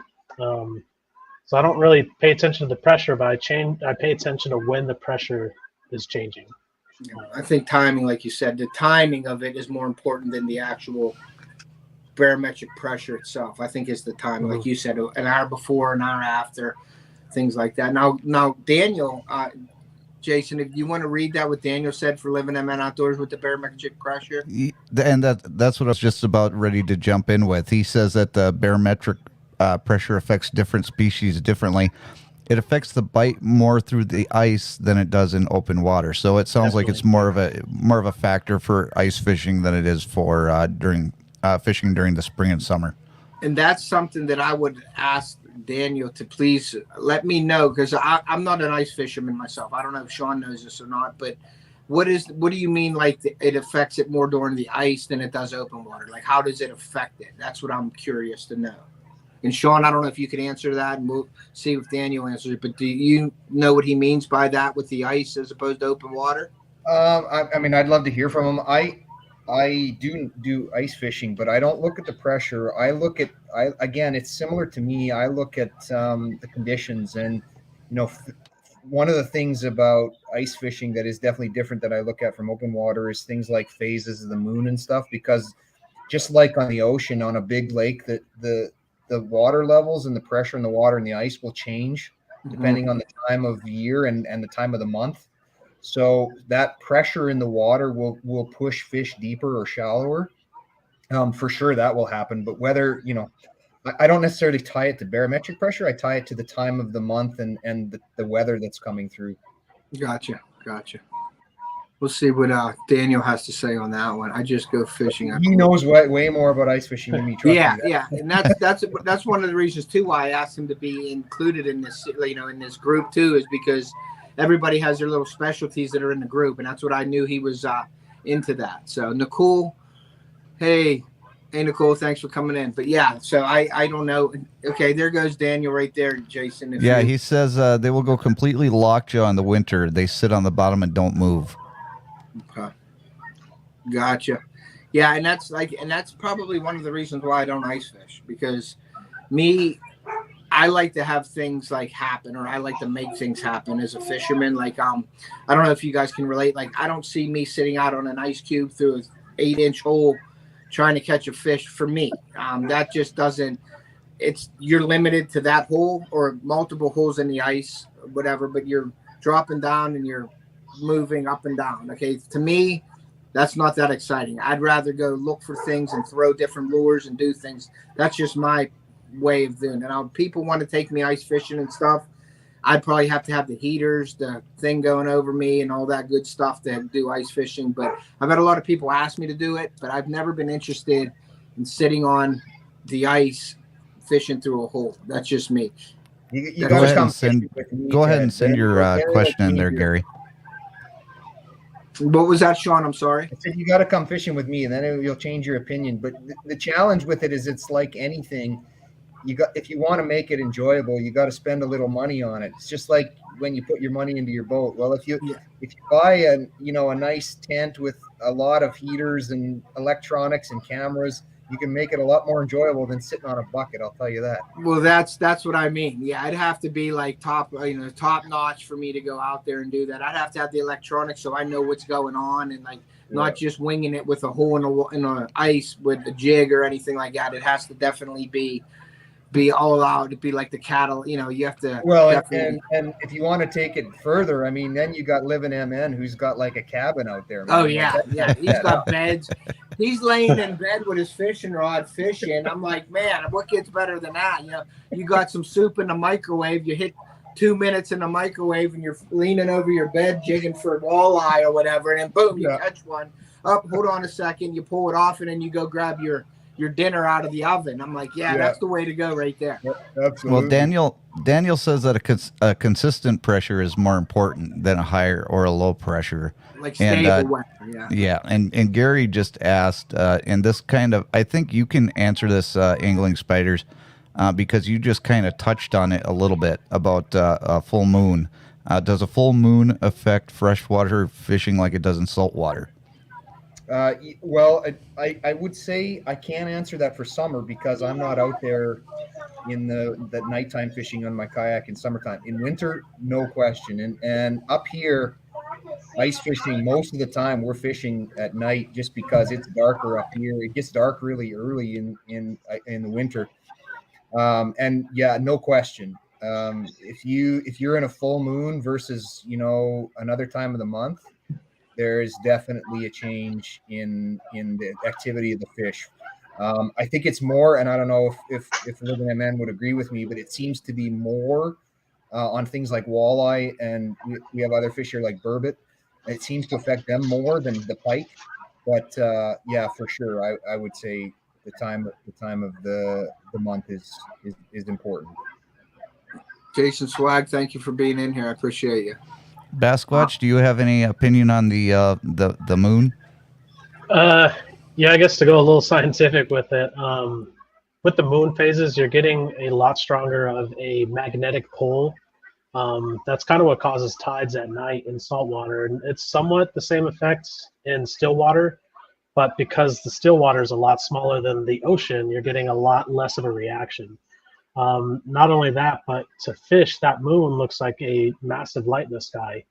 And fish can sometimes act like mosquitoes. You turn on your porch light, the bugs are going to flock to it. Fish could kind of be the same, but you get that giant, shiny, massive moon in the sky. I think there's quite a big of a difference between, a quarter moon or a full moon. But it's been a while since I've really gone out there and experimented and paid attention to, okay, what moon phase was I in? Yeah. But That's I where the think notes that's a come in. factor with it. That's where the notebook comes into play right there with the moon and Hey, everything, you know? hey, yeah, you're right. You're right. Yep. But do you guys remember it was 2 or 3 years ago we had the eclipse? It was like at 4 in the afternoon or 5 in the afternoon. Yeah. Well, my buddy and I called off work for that day because of that event. Okay, and we were bass fishing, and we were fishing frogs. We were in the mucky stuff, and we're fishing. And when that happened, I never seen so many fish boiling and jumping and feeding at that time. And we caught 10 fish within that time period of the eclipse. And once the eclipse was over, it was like the Dead Sea. So I really do believe the moon affects the fish. That made me a believer right there. We took off work for that day because of that event. And during that event, it was 15, 20 minutes or whatever it was, but we've never seen so many fish boil and feed in that time period than I've ever done before in my life. And we caught fish. Now, we didn't catch monsters, but we caught fish during that time period.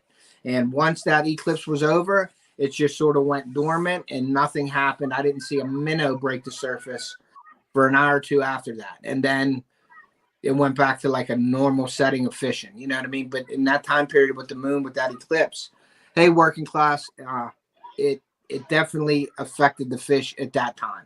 And I was there to see it. So I would say the moon definitely has a great impact on the fish. And Daniel even says that walleye, burbot, musky, salmon, and trout all are very much affected by the moon. So, yeah, I think particularly walleye. They're typically sitting so deep, and when you catch a walleye and look at their eyes, you can tell the moon affects them. They're like swimming werewolves. They definitely are very excited about the moon, especially when they can see it. Yeah. Ted, I don't know if you want to address this question or not, seeing as how this is a bass live, but Native Wildman wants to know, how do you fish for walleye in the summer? I don't fish for walleye. If I fish for walleye, I'm going up on a charter on Lake Erie and letting that guy show me how to do it. Basically, I don't. First of all, the way I look at walleye is it's a feeder fish. Like, you're going to catch walleye because you want to eat them. Okay. I don't think there's that much fight. There is fight in walleye. I don't think, as being a musky fisherman, a bass fisherman, there's not as much fight on a walleye. I think it's like reeling in a log to me. Okay.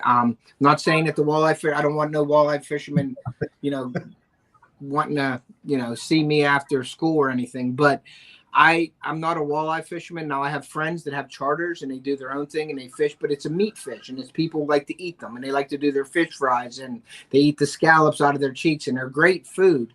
But to fish for walleye, for me, I don't go out on a boat and fish for walleye unless we're going out on a family thing or somebody wants to catch walleye and they could have my walleye and I get a few packs of it. But trolling for walleye on Lake Erie, that's my extent of it. But I leave that up to the professional charters to get me on the walleye, and basically that's it. That's how I fish for walleye. I've caught walleye.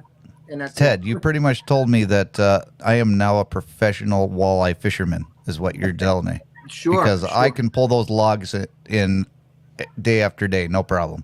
Yeah, man, you are. I probably wouldn't pay you for that, but I'd go out and watch it, definitely. I can answer a little bit of that one. I mean, I fish walleye occasionally in the summer here, and I think Live and MN said it there in chat.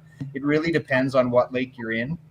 Walleye, they're a deep water fish in the summer, and so it depends on how deep your lake is and where the structure is. And so here at least, our lakes, where we typically fish for walleye, they're man-made reservoirs. You're going to find them somewhere around 30 feet of water, and they're going to be on structure, usually gravel points or rocky points. So I'm fishing jigs, fishing drop shot sometimes with a smelt on it, soft plastics bouncing off the bottom.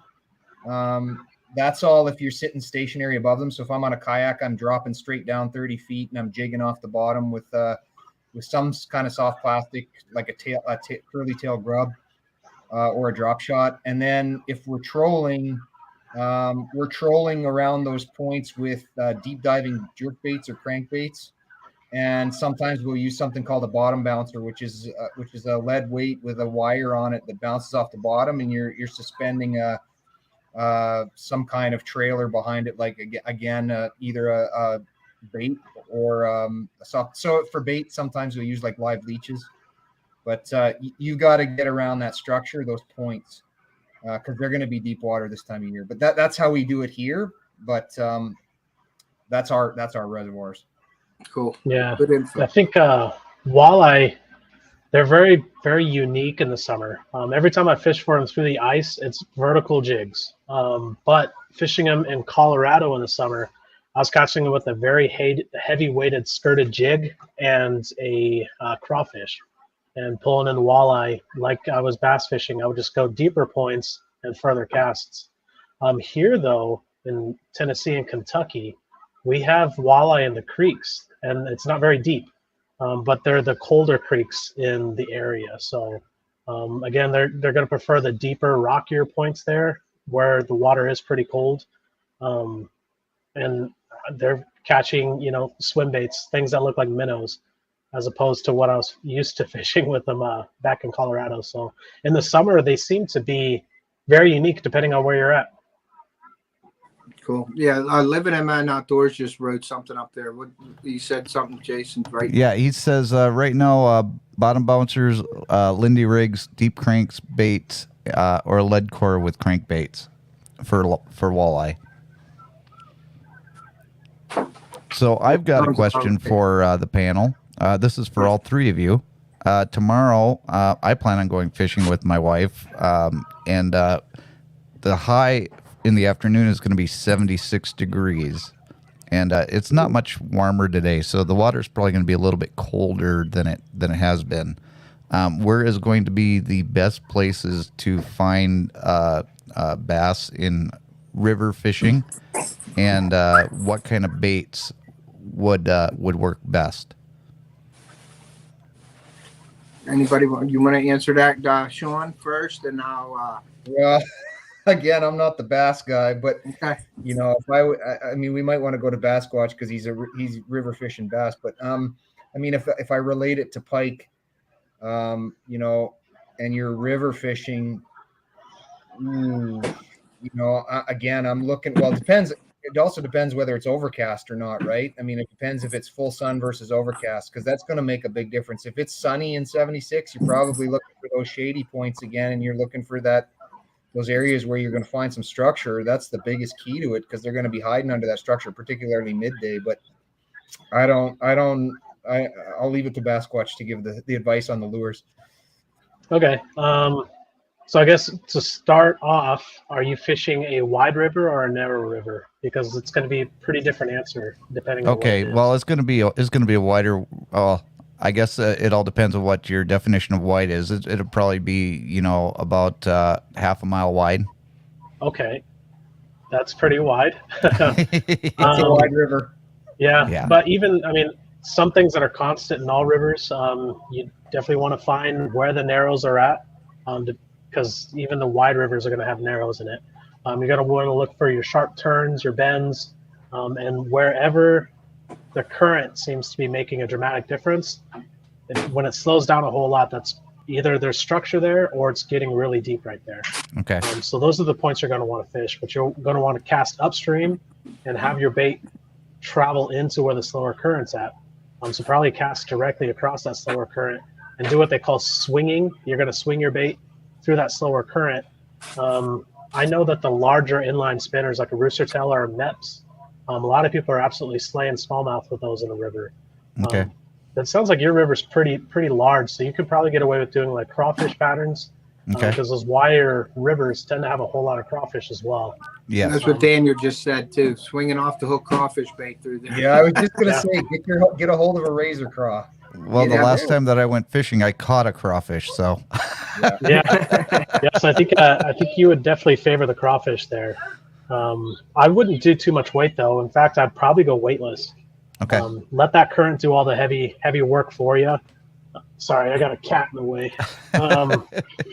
Let the current do the weight for you, especially because those deep points may not even be that deep. So I'd go weightless. I'd go crawfish, you could do like an 1/8 ounce skirted jig of some sorts with just a small crawfish. Okay. Should do pretty well. And if worse comes to worse, just get a bobber and a worm, throw it out there. And that's what we normally do. We usually use what the heck is it? Well, we don't do beaver tail worms. The fishing, usually we'll catch panfish like crazy on beaver tail worms, and occasionally we'll get a bass. But I'm trying to find something that works a little bit better, especially this year, because we've really been we haven't had the best luck out there. Do you know what the water temperature is up your way, Jason, right now, what you're dealing with? The last time that we were out, the water temperature was right around 73 to 76 degrees, depending on where we were. Which means that the bass in that situation will be pretty active, because that's a good temperature for a feeding bass. What I would do is, Ray's Outdoors even said, find the bait fish if you can on the river. I don't know if you have electronics on your boat or not, Jason. No. Okay, well, what I would do as a bass fisherman is definitely that crawfish with those deep holes, the slower current patterns. But I would look for your little cuts, like on the bank, like your little coves or mini coves. Rivers don't really have coves, but they have cuts and things like that. So I would go into like where current's hitting the bank and then slowing down. And if you can find any kind of like lay downs, wood, any trees that are in the water, any overhanging trees, shade, even if the sun's out, find the shade. And I wouldn't be opposed to throwing topwater, poppers and chug bugs and walking baits in those areas where you're, under trees, you're thrown into them shady overhangs under trees and things like that. And then if you find any of the weeds or grass or lily pads in those cuts that I'm talking about where there's hardly any current, sometimes those fish like to come out of the current and go back in there for that break and sit there. And just in case of something comes by, they could snag it pretty easily, where you could throw a frog or something like that also in there, or like a stick bait worm and slow drag a worm or something like that. So you got a lot of different options. River, like I said, don't take it from me. That's what I would do if I was fishing there, but I don't fish rivers that much, nor do I ever want to fish rivers. But if I was to fish a river for tournaments, and I've had to fish my 3 rivers, because we have Ohio, the Mon, and the Allegheny River here. And when I have to fish those, that's what I look for, is the cuts, the slowdowns, the current that are slowing down where the fish might want to get out of it. That water temperature is really a good temperature for feeding fish. If it was really warm, I would say go deeper with the current, because there's more oxygen and things like that. But if it's that temperature, I wouldn't be opposed to fishing just about any water level, any level of water in that river system. Right. Thanks, guys. I appreciate that. Well, I don't know if anybody can't go wrong with a fat night crawler under a bobber either. Yeah, you can go the old-fashioned way. I want to say I'm making loads. I've seen people go pretty wrong with it. Yeah. I've seen people who they're just absolutely don't know what they're doing. Oh, but they just need some teaching. That's all. Yeah. I need a lot of teaching. No, you're actually good. You keep throwing that frog, Jason, like I showed you. You'll get them. You'll get them with that frog. It's just that's a good all-around bait anywhere. You're throwing that frog. Bass, like I said, are in the weeds no matter what. So you're gonna eventually it'll come to you, and you'll see, and you'll start catching them on that, and then you just move to the next bait and try to master the next bait. That's all it is just getting out there. Everybody has their favorites on how they fish, and Sean probably has his favorite pike lure. Chris has his favorite trout fly. I have my favorite, finesse baits or frog. Everybody has their own thing, and it's a confidence thing. Throw your confidence baits when you're out there. There's no sense, because you're going to get bored really quick, and you're going to get frustrated if you're not throwing confidence baits.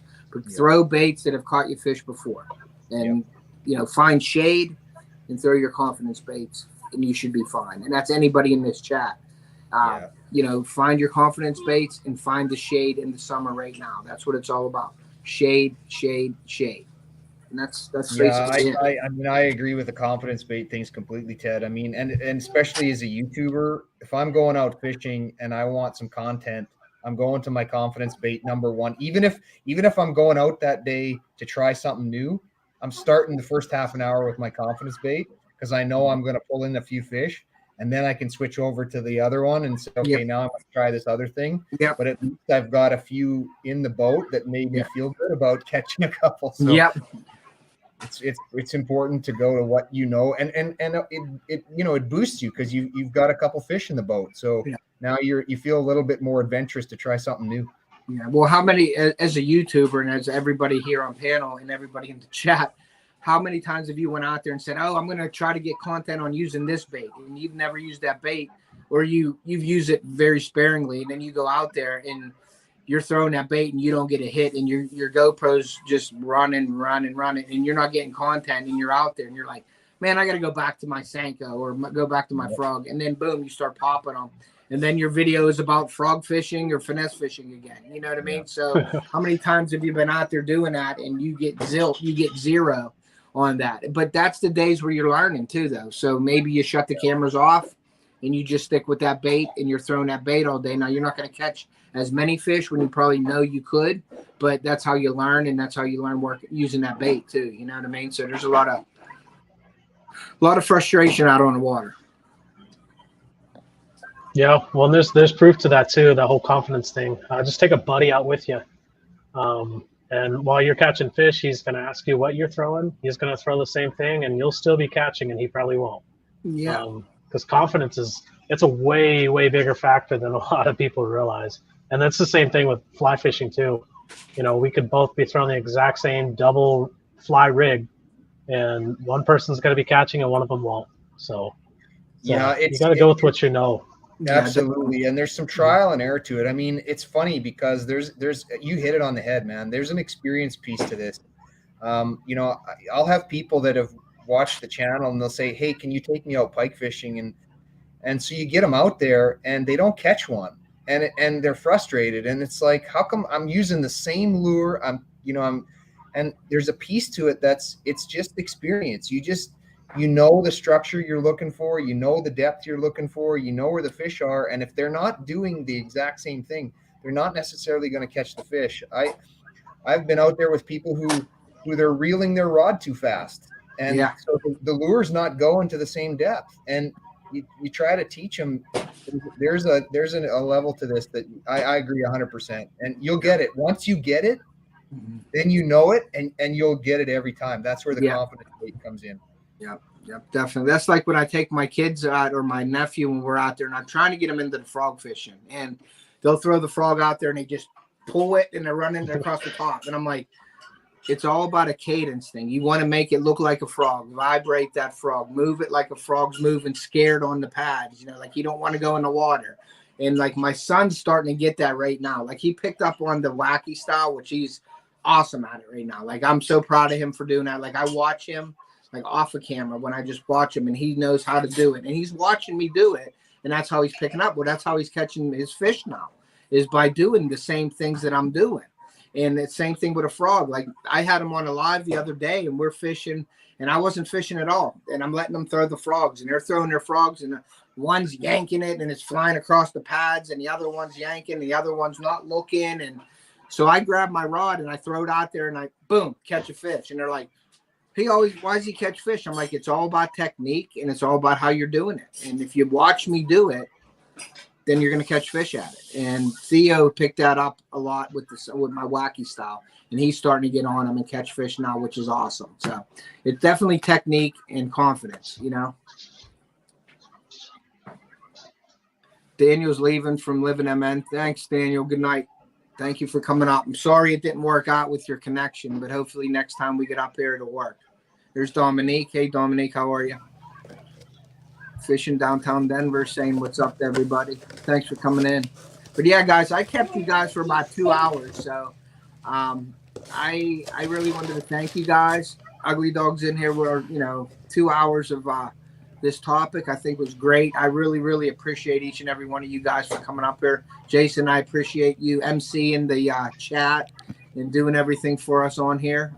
Does that, you know what, before I leave though, does anybody have any technical questions or anything about cameras or microphones or anything, or drones that Jason could answer for you? Because we've been sort of on the fishing thing and he's been up there dealing with the chat. But does anybody have any technical questions that they'd like to ask Jason before we leave here. We'll give it up. We'll open the panel up to him, and if anybody has any questions, please ask him. We'll give it a few minutes, see if anybody comes up with anything. I'm trying to block these bots here real quick. Yeah, I just tried to do it too. You beat me to it. It's like And, Space Invaders. This came in the mail, and I did make a promise during my live stream that I would be revealing what this was. Yeah, what is that? No. Well, I can tell you right now, it's taped really well. I didn't even open up the box. I waited until your live stream, and you know how hard that was to do, Ted? Yeah, I'm sure it was. I'm sure it was hard.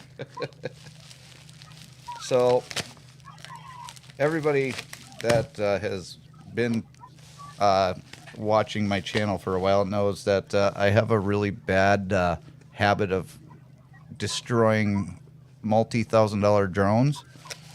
And the last time that I did it, I was fortunate enough that I had the protection on it. And then this time when I did it, I did not have that. Uh-oh. So after $337 in repairs, which is cheaper than buying a brand new one, this is what they sent me. And basically it's a refurbished drone. So it's the same drone that I had before, but it's just refurbished. And then they're going to take mine, and they're supposedly going to repair it and then send it to some other, poor suspecting individual that crashes their drone. But this is the Mavic 2 Pro, and it came back to me today in the mail. So after about a couple of weeks, I mean, the turnaround is great. Nice. Let's see here. Gary asked me to email him. He's in a panic mode about the 250 gig. I have ideas. Okay. Gary, I will email you as soon as this live stream is over. That's a promise. So how did you end up, well, I know how you did it, but you want to let the chat know how you basically damaged your drone, or actually basically trashed it? Well, you can go and watch the video. It's rather embarrassing for me as a drone pilot for over a year and a half. But I was flying out trying to catch a sunset out in the middle of Wyoming, and the one power line that was around the entire area was what caught me. So. You caught a beautiful sunset with the blast from the power line, but that's right. So I had to jump the fence and go over and snag it so that I could send it in to get repaired. And I came back into my truck, and I had about 13 pounds of mud on my feet. So yeah, that was a pretty crazy video. I was like, oh, that ain't good. So anyways, I was able to get protection back on this guy. So if something happens, I've got 2 replacements over the next year, and I'm hoping I'm not going to have to use them. Yeah, that's awesome. Well, that's good news. Usually what happens when you have it, you don't need it. Although it sounds like you like to take risks, so maybe you should have it. You know what? Sometimes you have to get the content, man. That's right. That's right. Well, Absolutely. Here's the funny thing about that. I think it was a video or two before that I watched, and he's flying this drone through like tunnels and like all this stuff and down creeks, and I'm like, man, he's good at that. His very next video, he flies his drone. I'm like, well, maybe. But yeah, I'm like, because I commented, I'm like, man, that's really good driving. He's like, thanks and all that. And then he's like, sends me a message. You ain't gonna believe what happened. I'm like, what? He's like, yeah, I hit a power line. I'm like, really? After all that cool flying like 2 videos ago, then you run into a power line. It's in the, you got the whole airspace and you run into one power line. But I don't know. Not only that, Ted, but we talked about it the day before on your live stream. Yes. The day before, we talked about how drones and power lines don't mix. Yeah, that was the icing on the cake right there. Because you were like, yeah, you don't want to do that. And then boom, next day I hit a power line. I'm like, You can't write that script, dude. No, that was just, I was like, ooh, that. And then I knew how expensive that drone is. So I'm like, now what are you going to do? And he's like, well, we'll see. There goes the adult dating site again. Let me get out of hand, Bill. One of these days, I'm just going to go to the site and see what it's about. I'm just kidding. Whoa. Go spam them with a bunch of fishing information. I'm going to start spamming their sites. How's that? Yeah. Yeah. Jesus. Absolutely. All right. We're good. And I don't know how to do subscribe, but I didn't want to do subscriber only mode either, because I want other people to come in here and see what we have and see what we're doing. So it really stinks when you got somebody like that coming in and doing that. You know what I mean? It's just a pain in the butt. Like, I wish YouTube could do something about that and just get rid of that, all that. Right. But anyway, let me just say thank you again, guys. I don't want to keep you long. It's been 2 hours, and we've covered everything that I'd like to cover. Is there anything that you guys would like to add to it or anything like that before we close this live down, guys? Well, I think Ned needs to say something to his brother Ted, because Gary asked me to come in and say hi. You know, Gary, Ted, one of these days you're going to learn how to run one of these live streams and not put that JJ Drones character on your dang shows. I'm telling you right I want to see now. the hair. I want to see the hair, Ned. I got to see the hair.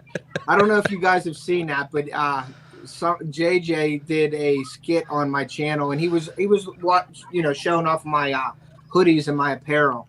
Well, my older brother Ned appeared on his channel, and he had the hair and everything, and he did a heck of a skit on me, and I really enjoyed it. He called me and said, "You didn't take offense to that?" And I'm like, "Absolutely not. It was an awesome skit." So I appreciate that. It's performance. It's performing for you right now. That's funny. But all right, guys. Well, Sean left, so maybe his connection just went bad. But yep. I just wanted to say thank you to each and every one of you guys for being up on panel. It was great information that we shared out there. I want to thank the chat for everybody with their questions. Hold on, there's Sean again. Let me get him back up here, because I don't want to end this without Sean being on here. But I was just thanking everybody on the panel. Sean, I wanted to thank you for coming up, sharing your knowledge on this. I'd like to make this a thing, like a series, topic based. So we'll connect again and talk about what our next live would be about. That would be awesome. I'm glad you guys all said yes to my request when I did call you. I was really honored to have you guys up here with all your knowledge and everything. I want to thank everybody in the chat for asking questions. This is going to be an ongoing thing with not just my channel. We're going to try to go to everybody's channel to do this. To show the love, to spread it out there and get it on everybody's channel. We will be doing different topics. I want to thank JJ for all your support. If anybody in the chat has not picked anybody up on this panel, please go do so. You can learn a lot. They have some great info. They have some great videos. So please give them a hook set. Check them out. Watch it. Comment. Give a like to it. But I'm going to end this live by saying thank you to each and every one of you guys. I really appreciate it. Sean, thank you. Chris, thank you. Daniel, if you're still here. If not, thank you. Jason, thank you. Trey, thank you. I really, really appreciate that. And then I look forward to doing more lives with you guys. It's really, really cool experience. Thanks for having us on, Ted. Really appreciate that. Yeah, man. I really appreciate you guys. Thank you so much. And I guess we're going to end it with that, guys. But thank you, guys. See you next time. All right. Yeah, Bye, guys. Take care.